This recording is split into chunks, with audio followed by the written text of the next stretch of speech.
जैसे अखिलेश यादव का ये जो बयान है कि सोची समझी साजिश वाला जो ये बयान है बहुत वायरल हो रहा है कि ये प्रॉपर तरीके से पूरा ऐसे साजिश थी। इस बयान को आप कैसे देखते हैं? क्या लगता है इसमें कितनी सच्चाई है?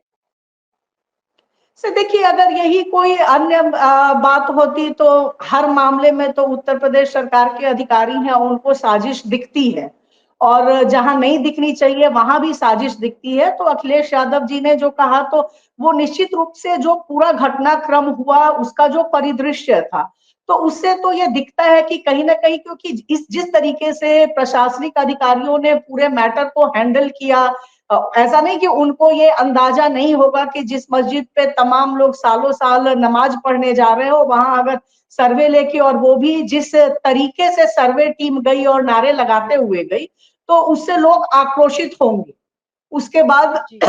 अब उस घटना में किसने क्या किया, वो चूंकि किसी भी बाहरी व्यक्ति को जाने की संभल में इजाजत ही नहीं है, तो एक निष्पक्ष रूप से उस पूरे घटनाक्रम का मौके पे क्या हुआ, किस तरीके से घटना घटित हुई, पुलिस अधिकारियों का की क्या भूमिका रही उसमें, इस पे कोई भी आदमी बाहर से उस हद तक नहीं बोल सकता है, क्योंकि जो पीड़ित है, नेट बंद कर दिया गया, तो जो चीजें छन के आ रही हैं, तो उसमें अब तो ये भी है कि एक हिंसा हुआ, आप पोस्टर जारी कर रहे हैं, वहां आसपास दुकानें भी होंगी, कुछ लोग अपने काम से भी जा रहे होंगे, तो एक उसके बाद जो फर्जी फंसाने की बात होती है, तो वो भी कितने लोग जो हो सकता है उस जगह उस पत्थरबाजी में नहीं हो, उस हिंसा में नहीं हो, और उन पे भी मुकदमे हो, उनके भी पोस्टर जारी हो, तो ऐसी सिचुएशन पहले लाने देना, और उसके बाद किसी को वहां नहीं जाने देना, ये कहते हुए कि आप जाओगे तो स्थिति बिगड़ जाएगी। आखिर ये स्थिति बिगड़ी क्यों? अगर प्रशासन उस हद तक सक्षम होता, समर्थ होता, तो ये स्थिति आती ही नहीं। और अगर पहले कभी भी देखिए, तो ऐसा नहीं कि उत्तर प्रदेश में या अन्य जगहों पे कभी दंगे या हिंसा की वारदातें इस बिल्कुल। तरीके से नहीं हुई है, लेकिन जब भी ऐसी घटनाएं होती तो अधिकारियों पे कार्रवाई तत्काल होती थी कि एक इनिशियल रोक के लिए एक मैसेज है। लेकिन अब आप देखिए जो पैटर्न है, तो ऐसे तमाम दंगे होते हैं, लेकिन ऊंचे के अधिकारियों पे कोई कहीं की भी हिंसा हो, कार्रवाई होती दिखती नहीं, यहाँ तक कि तबादला भी जल्दी नहीं दिखता है। तो एक अधिकारियों को भी मुझे लगता है कि ये छूट है कि आप जो भी करो, हो रहा है तो एक वर्ग विशेष खुश रहे उस दिशा में। चाहे वो पिछले दंगा की घटना देख लीजिए, वहां भी एडमिनिस्ट्रेशन कभी इस तरीके से प्रेस ब्रीफ में भी नहीं कहता था कि ये इस समुदाय के लोग हैं और उस समुदाय के हैं, और उस पक्ष के लोगों ने बकौल नाम लेके कि उनके द्वारा ये चीजें की गई। तो जब एडमिनिस्ट्रेशन भी, जिसको निष्पक्ष होना चाहिए, वो भी अब शांति व्यवस्था को खांचों में बांट के देखने लगा है, तो ये मुझे लगता है कि ये तो अभी शुरुआत है। आगे और तमाम कितनी जगहों पे ऐसी चीजें देखने को मिलेंगी, और निश्चित रूप से ये जो अभी हमारी पॉलिटिकल पार्टी है, सत्ताधारी पार्टी है, उनके एजेंडे को ये चीज सूट करती मैं मेरा एक आखिरी सवाल आपसे ये है कि चुनाव वाले दिन मस्जिद के सर्वे के लिए बोल देना, जबकि सुप्रीम कोर्ट ने इस चीज का आदेश जारी कर दिया है। क्या मैं सही हूँ? मुझे बता दीजिएगा अगर मैं कहीं गलत होती हूँ। सुप्रीम कोर्ट ने शायद ये बोल दिया है कि जहाँ मस्जिद है वह मस्जिद ही रहेगी और जहाँ मंदिर है वह मंदिर ही रहेगा। उसको तोड़कर हम दूसरे धर्म को नहीं वहां पे ला सकते। अगर सुप्रीम कोर्ट ने ये चीज फाइनली बोल दी है, उसके बाद सर्वे के लिए ऐसे बोलना है, तो क्या ये हिंदू मुस्लिम करना दिखाना चाह रहा है? क्या जो सत्ताधारी पार्टी हिंदू मुस्लिम दिखाना चाह रही है? इसको थोड़ा सा आप हमें गाइड कीजिए मेरे इस क्वेश्चन को लेकर आप।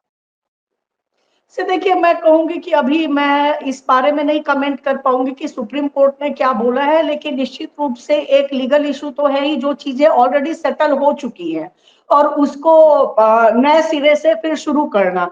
जैसे इसको लेके पहले धार्मिक स्थलों को लेके बहुत पहले एक्ट आया, जहां ये कहा गया आजादी के दौरान 47 में, जिसमें ये कहा गया कि जो धार्मिक स्थल जैसे हैं उसी रूप में रहेंगे।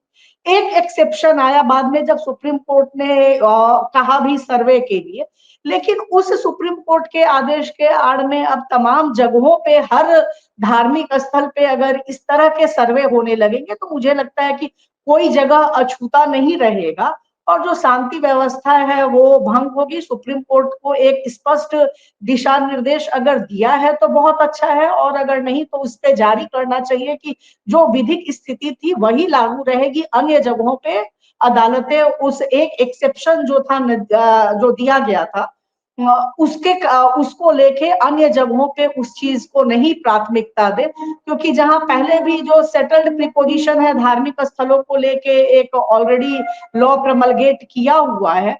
कब्जे को की भी जो हमारे यहाँ एक अवधारणा रही है, तो उससे पहले था कि 12 साल या 20 साल 30 साल तक जिसका कब्जा है तो उसको वो सेटल्ड ही माना जाता है, नहीं डिस्प्यूट करना चाहिए। तो तमाम चीजें पहले पीछे से ली गई, और उसके बाद तो ये तो इस तरह का है कि हर जगह को कल को हम लोग जिस घर में रह रहे हैं या आप रह रही हैं, वो भी कहीं ना कहीं से अगर विकास प्राधिकरण है उसने अधिगृहित किया है, वो किसी और का पहले रहा होगा, वो भी लेके आ जाए कि साहब हमारा तो ले लिया, पहले तो ये हमारे ही पूर्वज यहाँ रह रहे थे, और लगे उसका फिर से डिस्प्यूट क्रिएट करने। तो ये तमाम चीजें हैं, उसको सोचने की जरूरत है कि हमको आगे देखना चाहिए, और जो सरकार है उनका काम आगे की ओर देखना है, ना कि पीछे क्या हुआ और जो घटनाक्रम रहे। तो जगह जगह इस तरह की चीजें पहले आप विवाद क्रिएट कराइए, लिटिगेशन में जाइए, और उसकी आड़ में अगर इस तरह की चीज होती तो मुझे लगता है कि आने वाले समय में जैसे बांग्लादेश और अन्य जगहों की सिचुएशन है, ऐसा ना हो कि हमारा देश भी उस स्थिति में कुछ टाइम बाद दिखे, क्योंकि ये एक तरह से आंतरिक रूप से मुझे लगता है गृह युद्ध की ओर ले जाने का प्रयास दिखता है। जिस तरीके से तमाम जगहों पे आप डिस्प्यूट क्रिएट कर रहे हैं, सर्वे हो रहे हैं, आज कुछ जगहों पे वो हिंसा दिखने को मिल रही है। तमाम लोग, अगर आप सोशल मीडिया देखिए तो हम यहाँ भी लेंगे वहां भी लेंगे, इस तरह की जो बातें होती तो निश्चित रूप से उकसाने वाली बात है। लेकिन सोशल मीडिया पे ये कहा जाता है शासन के द्वारा कि हम इस तरह की चीजों को देखते हैं और प्रॉपर कार्रवाई करते हैं, लेकिन ऐसे पोस्ट करने वालों पे भी कोई कार्रवाई दिखती नहीं है होते हुए, वहां भी कार्रवाई एक पक्ष पे ही होती है। तो उस चीजों को भी मुझे लगता है एडमिनिस्ट्रेशन की जिम्मेदारी और ज्यादा बन जाती है कि वो एटलीस्ट इस पॉलिटिकल एजेंडे का हिस्सा न बने। उनको जो लॉ ऑर्डर संभालने की जिम्मेदारी है, और दोनों आंख, मतलब कि दोनों पक्षों की बात सुने, जो गलत हो उस पे कार्रवाई करे, वहां व्यक्ति विशेष को देख के कार्रवाई न करे।